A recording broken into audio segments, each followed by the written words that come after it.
Bueno, seguimos con el bloque 3. México desde su independencia hasta la Revolución Mexicana, es decir, de 1821 a 1910. Y el tema es los conflictos internacionales y el despojo territorial.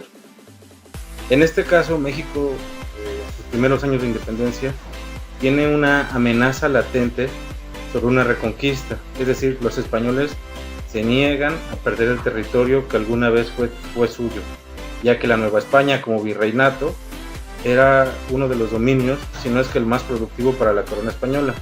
Además era un punto geopolítico muy importante para los españoles. Pero también lo que necesita México después de independizarse es el reconocimiento internacional de potencias europeas que hagan válido la independencia de este territorio.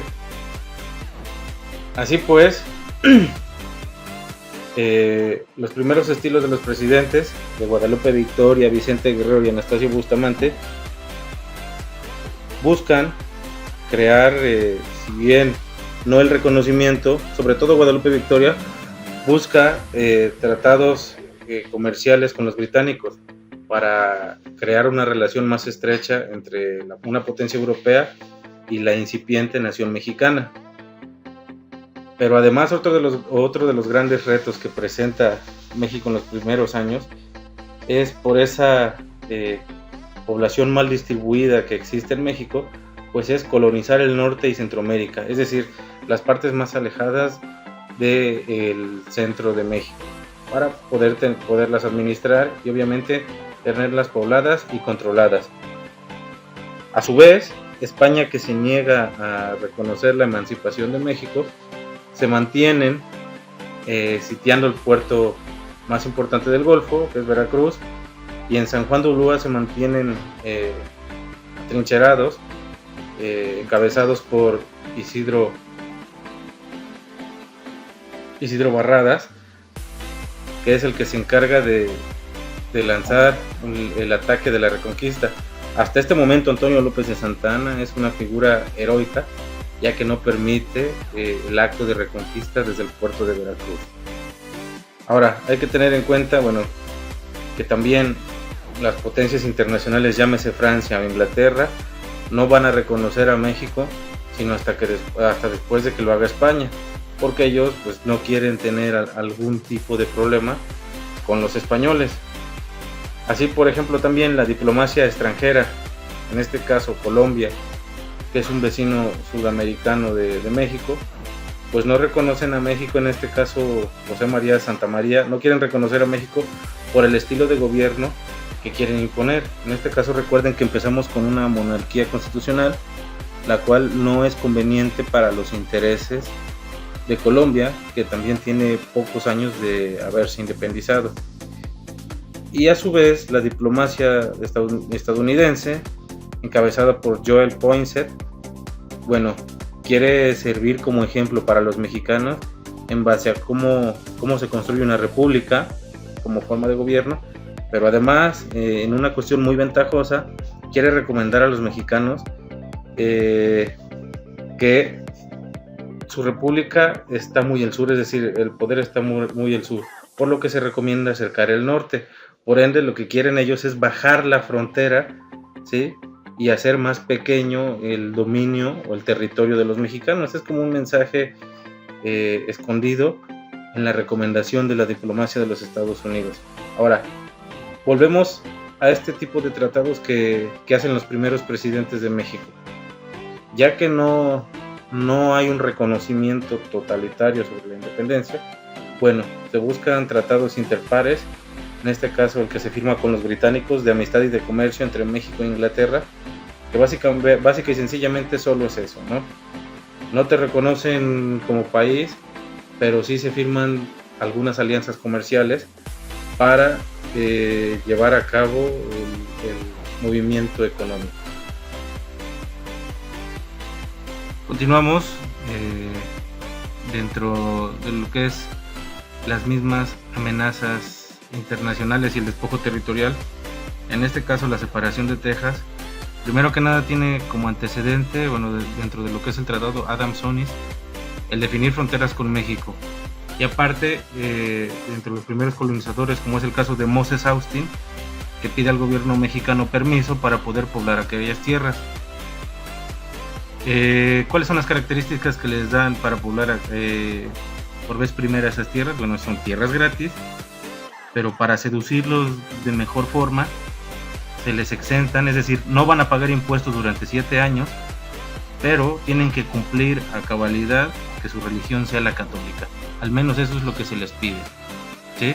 Además de prohibir la importación de esclavos, es decir, no pueden llegar esclavos a territorio tejano, ¿sí? Su actividad económica no es propia de una hacienda, es más bien denominada rancho, y los problemas sencillamente empiezan primero que nada porque un punto principal, Texas está demasiado alejado de lo que es la capital política del país, en este caso es México, pero además los tejanos empiezan a querer tener mayor participación política de la que se les otorga, la cual les es negada. Bien, esa es una segunda parte de descontento. La tercera, el gobierno mexicano favorece a la aparición de los especuladores de tierra. ¿Quiénes son este tipo de personas? Bueno, ellos compran extensiones de tierra, pero no las hacen producir, es decir, no están generando ninguna ganancia. Entonces, al no generar ninguna ganancia, pues causa descontento en la gente tejana, que posiblemente pudiera tener esas tierras y hacerlas producir. Aparte, Texas quería ser un estado y México no cumplía ese tipo de peticiones a nivel político de los tejanos. De tal forma que para 1836 los tejanos ya no quieren estar más con México y empiezan su movimiento de separación. En ese movimiento de separación, Antonio López de Santa Anna aparece de nueva cuenta, pues para dar solución a este acontecimiento.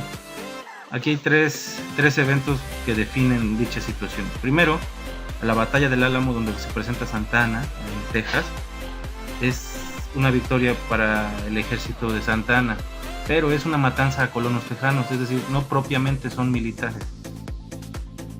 Genera confianza, tal vez, pero no es definitiva esta victoria.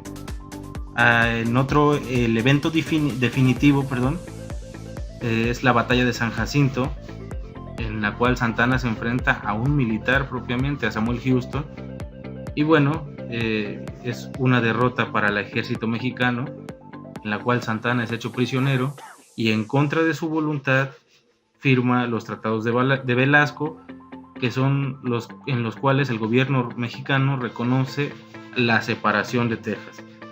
Por su parte, en México, desde la capital, niegan toda veracidad, ¿sí? todo el cumplimiento del tratado, porque los firma un prisionero. Ahora, otro también de los eventos que definen la situación tejana, sin duda, es que no llevan suficiente población mexicana para contrarrestar a la población americana. Por consiguiente, tienen más ideología americana, están más vinculados a lo que es la ideología americana que la mexicana. Entonces, Texas se separa en 1836, pero no pasa directamente a formarse con los Estados Unidos, sino que de 1836 a 1845 Texas es una república, la República de Texas, y empieza una fase de coqueteo con los Estados Unidos y con México, pues para ver quién le da más, pero finalmente se acaba uniendo o anexando a los Estados Unidos. Los británicos, para no acrecentar un problema mayor, recomiendan a los mexicanos reconocer la independencia de Texas, porque pues está latente un problema con los Estados Unidos y es mejor reconocerla desde ya, acrecentar el problema que sí se va a hacer más grande con la intervención norteamericana para 1840. Entonces, bueno, aquí empieza la primera pérdida de territorio, generada también pues por una inestabilidad política, ya que Santa Anna, en las regiones que pisa, pues no es apoyado por las personas para respaldar a su ejército. Continuamos con la guerra con los Estados Unidos. Y bueno, aquí hay que considerar que México hasta la primera mitad del siglo XIX se encuentra internamente en problemas de inestabilidad social, política y económica. Es decir, hay una pugna constante entre liberales y conservadores por un proyecto de gobierno, por un proyecto de nación. Los sectores productivos económicos pues están de nuevo reformándose para, después de la guerra de independencia, para poder solventar la economía del país, pero sobre todo la amenaza de las potencias de la época y el expansionismo, en este caso de los Estados Unidos, pues es una de las amenazas que tiene México. Para hablar un poco de lo que fue el conflicto, hay que tener en cuenta las visiones o la concepción que se tiene de la tierra en Estados Unidos y en México. Para los Estados Unidos, por ejemplo, la tierra siempre debe de dar frutos, siempre debe de dar algún beneficio. Ellos dicen que la tierra es para explotar y sacar provecho. Mientras que para los mexicanos, aunque la tierra no produzca, la tierra es un legado, una herencia y no se vende. Es decir, es un patrimonio. Aunque puede o no producir, pero bueno, eso ahí está y nos pertenece. Entonces, pues los Estados Unidos en esa sed de expansionismo necesitan más para hacer crecer su economía, mientras que los mexicanos pueden tener vasta geografía, sin embargo no la hacen producir. Desde ese punto ya es una contrariedad entre ambos países. El antecedente, bueno, las posturas desde que eran colonias, Estados Unidos, recuerden, pertenecía a los ingleses y México a los españoles. Es una visión católica la que hay en México, y en los Estados Unidos es una visión protestante por los ingleses. El antecedente es que el presidente de los Estados Unidos, James Polk, es el que intenta negociar con México. Pero bueno, él argumenta primero que nada que la frontera es que limita a Estados Unidos con México es el río Bravo y no el río Nueces. Es decir, es la que reconoce, la que hace efectiva es la del río Bravo, es decir, la que hace más pequeño la geografía de nuestro país, de México. Por consiguiente, bueno, las fronteras no están bien delimitadas. Bajo ese argumento, Estados Unidos intenta negociar con México los territorios del norte. Ese es el primer intento, tratar de comprar los territorios que le corresponden a México y que Estados Unidos necesita para abrirse hacia lo que es el Océano Pacífico y conectarse comercialmente con lo que es Asia.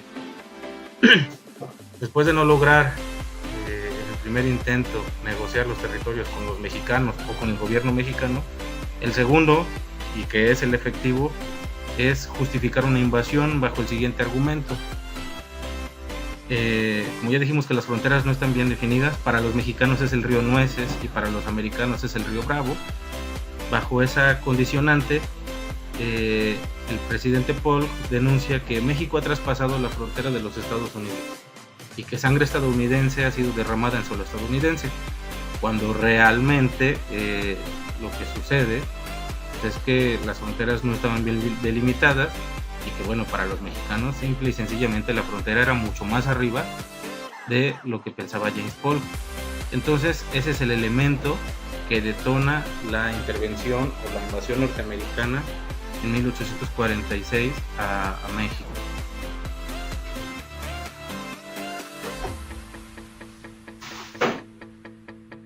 ¿Qué elementos debemos considerar en la guerra con los Estados Unidos?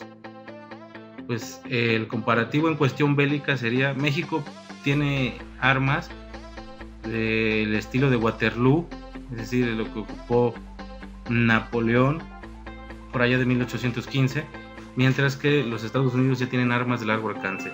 Esa es la primera ventaja para los Estados Unidos.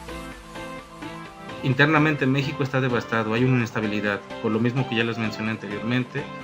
Hay una pugna, hay una lucha interna entre liberales contra conservadores. Pero además México tiene un ejército débil. Por otro lado, los Estados Unidos, además de tener armas buenas, Su ejército está preparado para la guerra tipo este. Me imagino que varios de ustedes han visto películas de los Estados Unidos del Oeste, pues cómo se dan esos combates, ¿no? A sangre fría, sin ningún miedo, saben a lo que van, ¿no? Saben que van a morir. La situación interna de México, bueno, a la intervención el Congreso se disuelve, cada quien se va para su provincia y dejan solo a Antonio López de Santa Anna. Él tiene que cargar con este conflicto. El caos político y económico genera por esa misma inestabilidad. Y bueno, al no haber unidad, al no haber cohesión, no hay sentimiento de nacionalidad aún en México. Eso va a ser parte fundamental. Pues por ejemplo, militares norteamericanos como Zachary Taylor o Winfield Scott avanzan vía terrestre desde Saltillo hasta México, de Veracruz a México, muchas veces sin haber encontrado resistencia, porque pues había muchas regiones que no concordaban con el estilo de gobierno que en México existía. De tal manera que como finalidad de esta guerra, pues México pierde los territorios mexicanos con salida al Pacífico y que tenían frontera con los Estados Unidos, lo que es la Alta California, Nuevo México y bueno, Texas, que ya lo había perdido, pero que tenía pocos años de haberse agregado a lo que es el expansionismo americano. Con esto, Estados Unidos abre su comercio con Asia y conecta el Atlántico pues con el Pacífico. Se firman los tratados de Guadalupe Hidalgo, en los que México cede los territorios antes mencionados, una gran extensión territorial, más de la mitad del territorio por la parte norte, y como parte simbólica por la catástrofe generada durante la intervención, los Estados Unidos pagan una indemnización.